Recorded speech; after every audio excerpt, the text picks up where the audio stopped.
ازيكم يا حلوين؟ عاملين ايه؟ يا رب تكونوا كلكم بخير. فيديو النهارده ان شاء الله هنعمل مع بعض تورته موس شوكولاته.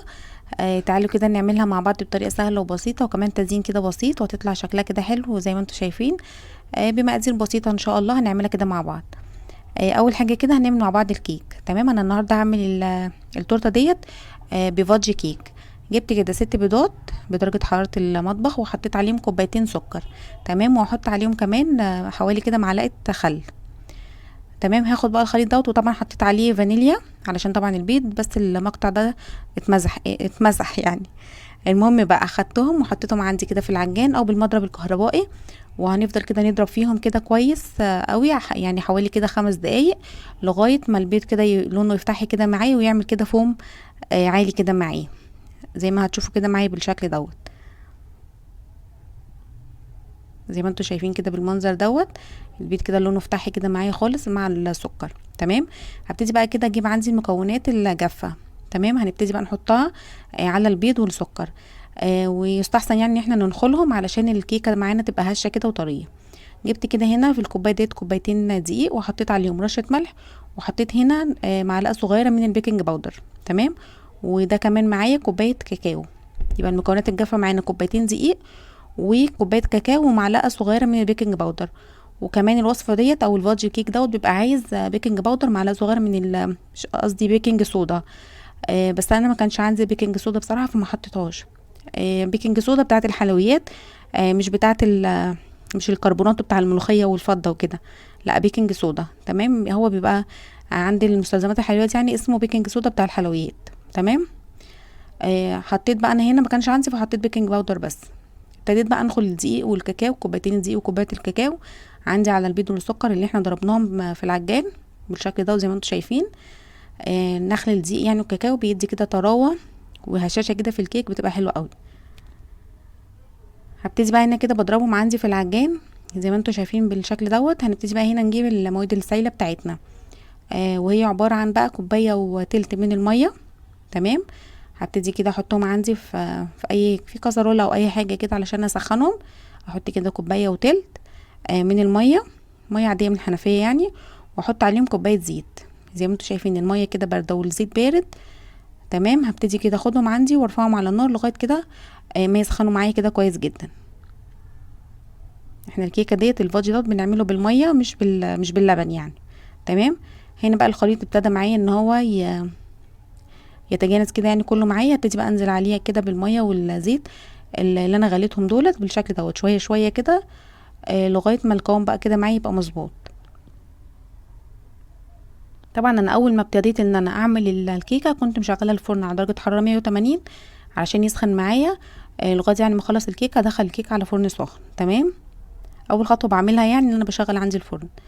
هنا بقى ابتديت ان انا خلاص القوام بتاع الكيك كله ضربته، حطيت يعني كميه الميه والزيت كلهم، وبقى معايا قوام كيك عادي جدا زي ما انتم شايفين بالشكل دوت. تمام، جبت بقى كده صينيه وبطنتها كده بورق الزبده، وابتديت انزل كده عندي بالخليط بتاع الكيك بتاعي دوت. تمام، هبتدي بقى ادخله الفرن على درجه حراره 180. بيقعد في الفرن حوالي ساعه، ساعه ونص، ساعه وتلت على حسب الفرن يعني، بس هو بيعدي الساعه يعني من ساعه وربع وانت طالعه بقى ساعه وتلت، ساعه ونص على حسب الفرن بتاعك. ما تقلقوش، هو بياخد وقت في الفرن علشان الكاكاو بياخد وقت يعني لغايه ما يترفع، لغايه ما يرفع الكيكه يعني.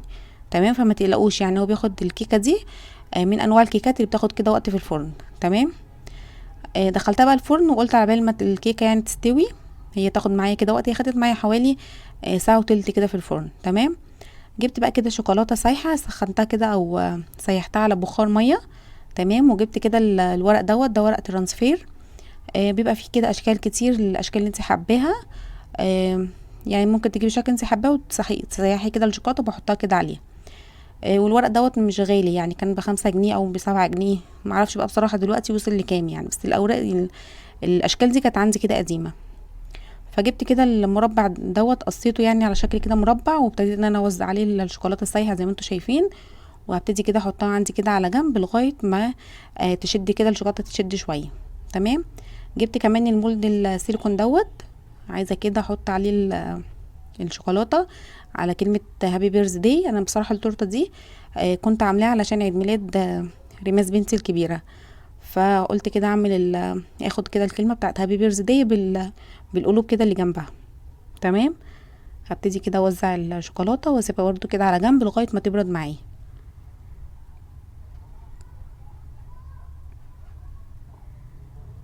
زي ما انتوا شايفين كده بالشكل دوت. وجبت كمان، انا ما كانش في اشكال معينه في دماغي بس انا قلت هعمل الحاجات ديت علشان يعني يمكن استخدمها. جبت كده ورق زبده وبرده بالشوكولاته السايحه اللي انا كنت مسايحاها، حطيتها كده في الكيس دوت. وابتديت اعمل كده الشكل ده زي ما انتوا شايفين يعني بالشوكولاته كده بالطول، وبعد كده عملتها كده بالعرض بالشكل دوت. الاكياس دي كده حلوه يعني مش بتعمل لك في الشوكولاته، مش بتهدر يعني فيها، اللي هي الاكياس دي بتاعه السبوع يعني مش بتهدر يعني كده زي الكيس طبعا الحلواني الكبيره هيهدر معاكي كده كميه كبيره من الشوكولاته. فبجيب الاكياس ديت علشان اعمل بيها الاشكال دي. تمام. هحطهم بقى كده في الفريزر لغايه ما يجمدوا معايا. ده كده الكيك بقى بعد ما استوى قعد معايا في الفرن حوالي ساعه وتلت. اختبرته كده بخله الاسنان، طلعت او قصدي بعصايه الشيش طاووق، طلعت كده نظيفه. خلاص كده هبتدي ان انا الفه بستريتش راب واسيبه كده عندي لتاني يوم. تمام. ده بقى احنا كده هنا تاني يوم هبتدي بقى كده اعمل الجناش اللي انا هعمل بيه كده التورتايه. حطيت كده عندي كوبايه الا ربع من اللبن. تمام. و3 معالق كبار من الزيت وربع كوبايه كريم شانتيه. هبتدي كده اقلبهم كويس مع بعض لغايه بس الكريم شانتيه ما يدوب كده كويس، وابتدي ارفعهم على النار يسخنوا كده معايا. يدوبك يسخنوا بس مش هسيبهم يغلوا كتير علشان يعني ما تفقدش كده السوائل بتاعتها دي، يعني تفقد لما تتبخر هتفقد كده السوائل بتاعتها، فاهميني؟ فانا مش عايزاها تفقد سوائل كده منها كتير. انا بس اول ما سخنت خدتها كده رفعتها من على النار وابتديت احط عليهم 200 جرام من الشوكولاته الخام زي ما انتوا شايفين كده مقطعاها كده مكعبات، وابتديت كده احطها وابتدي بقى اقلب كده فيها، هتبتدي ان هي تفك معايا كده بكل سهوله. لقيتيها كده مكلكعه ما فكتش معاكي، على نار كده هاديه وابتدي كده قلبيها هتفك معاكي وهتبقى القوام بتاعها كده مظبوط. ده كده كان يعني جناش اقتصادي سهل وسريع كده معانا. حسيتي برضو فيه كده فيه تكتلات صغيره، ممكن ان انتي تصفيه كده بمصفى علشان يطلع معاكي كده برضو القوام بتاعه كده حلو وناعم. هسيب بقى كده الجناش عندي يبرد على جنب. ده وكده اول حاجه ان انا عملتها علشان الجناش كده يبرد معايا.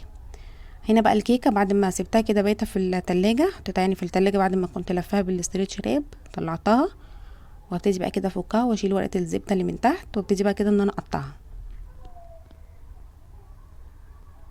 هقطعها هشيل كده القبه اللي فوق ديت، هي ما كانتش مظبوطه معايا القبه ديت، هتحسوا ان هي مايله شويه علشان انا عندي الميكرويف فيه كده ميله، علشان كده طالع معايا بالشكل دوت.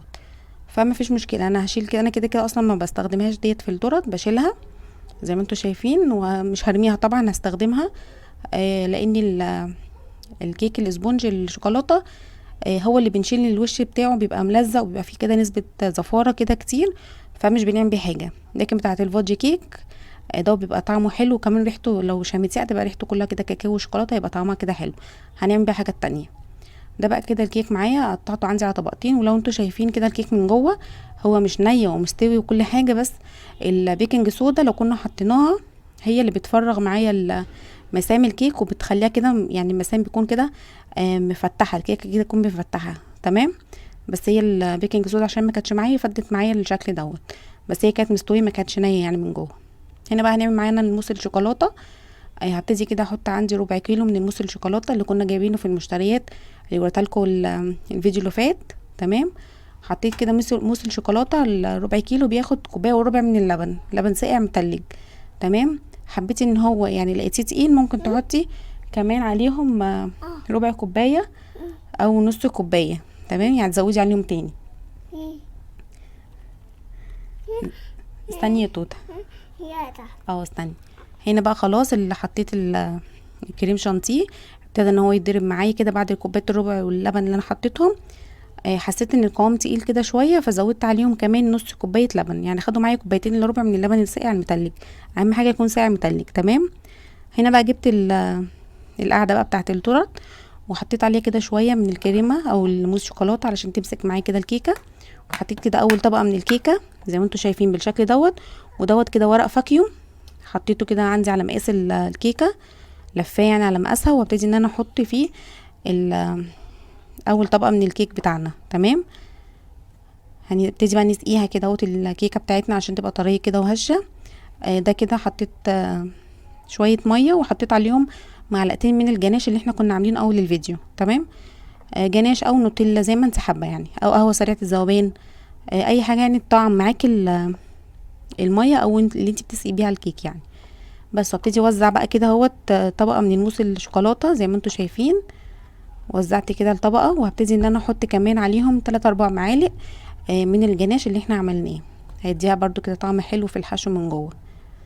خلاص زي ما انتم شايفين ببتدي ان انا اوزع كده الجناش، ونبتدي بقى نعمل الطبقه التانية. احط برضو الطبقه الكيكه التانية زي ما انتم شايفين، وابتدي ان انا اسقيها.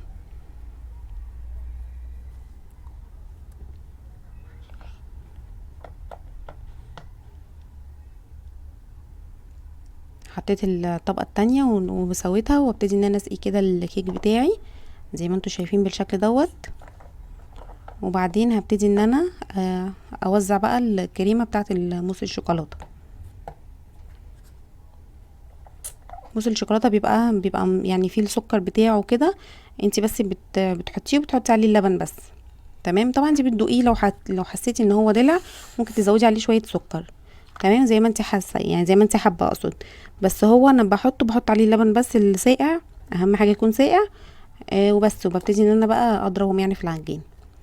خلاص بقى كده وزعت عندي طبقه الكريمه اللي انا حطيتها. ببتدي بقى كده اوزعها عندي كده بالسكرابر دوت. تمام، واحطها بقى عندي كده في الفريزر تسقع شويه او تشد كده شويه قبل ما احط عليها الجناش. لازم يعني في الخطوه ديت مهمه ان احنا نحطها في الفريزر تجمد معانا شويه، علشان لما نبتدي نصب عليها الجناش ما يدخلوش كده في بعض. تمام، ده طبعا الجناش بقى بعد ما هيدي معايا خالص برد، لان انا كنت عاملاه اول حاجه قبل ما ابتدي التورته خالص. ابتدى ان هو بقى برد معايا خالص. تمام، بالشكل دوت ابتدي كده اوزعه عندي على الكريمه كده من فوق، او الموس الشوكولاته كده من فوق. هبتدي كده ازود شويه كمان، وابتدي كده اوزعه، بتوزع معايا يعني بكل سهوله.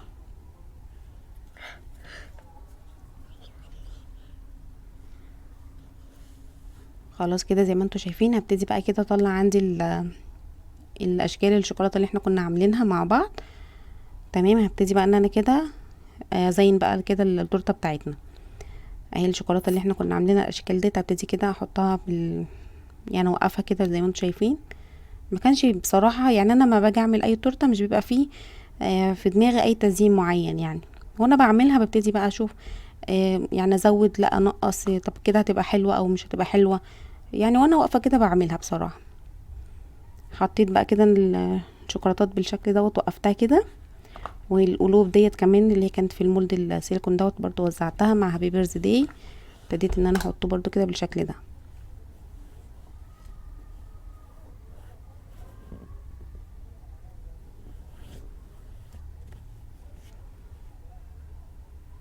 خلاص كده انا بحط الشوكولاته طبعا بحطها كده بالراحه، علشان لو بتتقلب مني كده فبتنزل في الجناش، فابتدي ان انا احطها كده بالراحه عليها يعني من فوق على الجناش كده من فوق.